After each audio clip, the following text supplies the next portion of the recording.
আসসালামু আলাইকুম এভরিওয়ান, আবারও আপনাদের মাঝে ভিডিও নিয়ে চলে আসলাম। আজ রান্না করব জাল জাল করে ব্রয়লার চিকেন এবং চালের রুটি। তারপর রান্না করব ডিম দিয়ে আলু। পুরো রেসিপি জুড়ে সাথে থাকবেন। রেসিপিটি ভালো লাগলে শেয়ার করে দিবেন, তাহলে আপনারা দেখতে থাকুন। এবং অনেকগুলো আপু ভাইয়া প্রশ্ন করেছে কীভাবে ভিডিও আপলোড করব, কিংবা প্রথম অবস্থায় ভিডিওটা কিভাবে আপলোড করবেন। তো ভিডিও বানানোর জন্য আপনি ভিডিও যে কোনোভাবে বানাতে পারবেন। ভিডিও যারা নতুন তাদের উদ্দেশ্যে মূলত আমার ভিডিওটা। আমি আগে বলছি, যারা নতুন, একদম নতুন নিউ ভিডিও পেজ খুলেছেন, সেক্ষেত্রে তাদের উদ্দেশ্যে আমি কথাগুলো বলছি। আপনি ভিডিও আপনার মতো করে বানাবেন, তবে বানাবেন যে অবশ্যই কোনো ধরনের মিউজিক দিবেন না, মিউজিক দেওয়া যাবে না, কোনো ধরনের কোনো ভয়েস দেওয়া যাবে না। আপনার নিজের কণ্ঠ, নিজের ভয়েসটা দিয়ে দিবেন। কারণ আপনার নিজের একটা মানুষের নিজের ভয়েসের উপরে আমি মনে করি না কিছু হতে পারে। আমি অনেক ক্ষেত্রে ভুল করেছিলাম। একটা সময় প্রথমে আমি ভিডিও আপলোড করছি তখন আমি বুঝি নাই, মানে আমি একথা কখনো বুঝতেও পারিনি। আর তখন এরকম যে হবে সেটা আমি জানতামও না। আমি এখনও আজকে বিগত 1.5 বছরের উপরে, মানে আমার 2 বছরের কাছাকাছি আমি পেজ খুলছি, এখনও পর্যন্ত ভালো করে পুরো সেটআপ পাইনি। কারণ শুধু রিল সেটআপটা পেয়েছি, একটা সেটআপ পেয়েছি, এছাড়া আর কোনো সেটআপ পাওয়া হয়নি। ইনশাল্লাহ সামনের দিকে পাবো।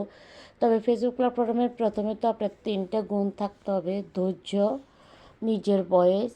একদম মিনিমাম আপনার নিজের ভয়েসটা 100% দেবেন। কোনো ধরনের ভয়েস, অন্যের ভয়েস ইউজ করবেন না, নিজের ভয়েস দেবেন। এবং প্রচুর পরিমাণ ধৈর্য মনের ভিতরে রাখবেন। তবে ধৈর্য এবং সময় দিয়ে ভিডিওগুলা সময় দিয়ে, মানে টাইম মেনটেন করে ভিডিও আপলোড করবেন। তারপর ভিডিও আপলোড করবেন। তাছাড়া অন্যের ভিডিও বেশি বেশি দেখবেন। যত ভিডিও দেখবেন, যত বেশি অন্যর ভিডিওতে গঠনমূলক কমেন্ট করবেন, তত আপনার রিচ এঙ্গেজ বাড়বে। আমি প্রত্যেকটা পয়েন্ট বলে দিচ্ছি, আসলে এভাবে অনেকে বলেও না। আমাদের যখন যখন পেজ খুলছি এত কিছু জানতামও না। এখন তো মানুষ অনেক কিছু বলে দেয়, কিন্তু আগে তেমন একটা জানিও নেই, বুঝিও নেই আমি। যাই হোক, যতটুকু জানি আলহামদুলিল্লাহ। আমি যা বলছি এটা কিন্তু অত্যন্ত একদম সত্যি কথা বলে দিচ্ছে, যে আপুরা ভাইয়েরা যারা নতুন পেজ খুলবেন যে 100% নিজের প্রথমে প্রোফাইল ছেড়ে কোনো ধরনের ফুল টুল দিয়ে আসবেন না। একটা ভিডিও আপনার নিজের পিক দিবেন, অবশ্যই 100% আপনি নিজের ছবি দিবেন। কারণ আপনি নিজের ছবির উপর আর কিছুই হয় না। তাছাড়া নিজের বয়স ছাড়া আর কোনো অন্যের বয়স দিয়ে কখনো কোনো সফলতা পাওয়া যায় না। অন্যের বয়স দিবেন না, মিউজিক দিবেন না, এগুলো কিন্তু মেনটেনিং করে চলবেন। এগুলো যদি কাটিয়ে মেনটেন করে চলতে পারেন, আপনি সফলতা পাবেন ইনশাল্লাহ। তো সফলতা পাবার সফলতা পাবার অনেকগুলা মাধ্যম আপনি খুঁজে নিতে হবে। খুঁজে নিলে তবে পারবেন।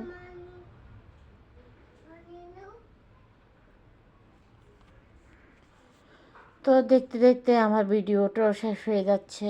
তো আসলে আমি যা বলছিলাম এগুলাই এলো মূল কথা। আমরা তখন বুঝি নাই বলেই আমি ভিডিও আপলোড করছি, যে তখন আমাকে কেউ শিখেও দেয় নাই, বুঝাইও দেয় নাই, আমি তখন বুঝিও নাই। আস্তে আস্তে দেখতে দেখতে সবার লাইভে যেতাম। সবার লাইভে যাওয়ার পরে লাইভে থেকে অনেক কিছু শিখতে পারলাম।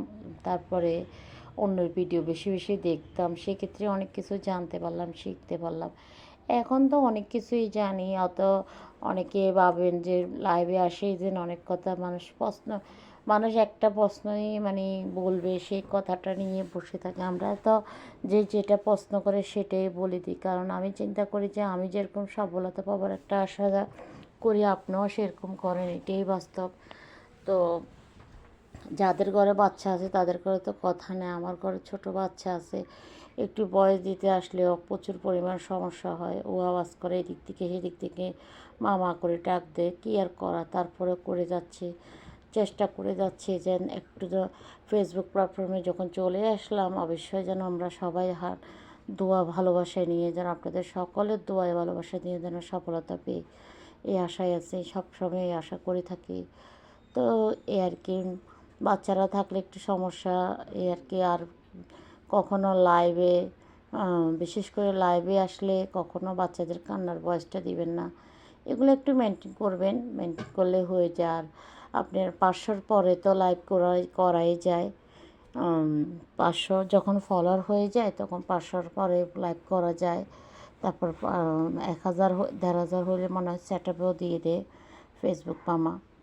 এই আর কি, সবাই ভালো থাকবেন, আমার ভিডিওটা দেখবেন, আমাকে একটু ভালোবাসা দিবেন, সবার সাথে এগিয়ে নেবেন, সবাই দোয়া করবেন আমার জন্য। তো আমার কথাগুলো কেমন হয়েছে অবশ্যই কমেন্টের মধ্যে জানাবেন। সবাই লাইক কমেন্ট ফলো দিয়ে পাশে থাকবেন। আসলে মূলত আপনাদের জন্য ভিডিওটা বানায়, আপনারা একটু মূল্যবান মতামত জানালে অনেকটা ভালো লাগে ভিডিও বানাইতে। তো ভিডিও বানাবো। তো সবাই ভালো থাকবেন। আল্লাহ হাফেজ। আসসালামু আলাইকুম।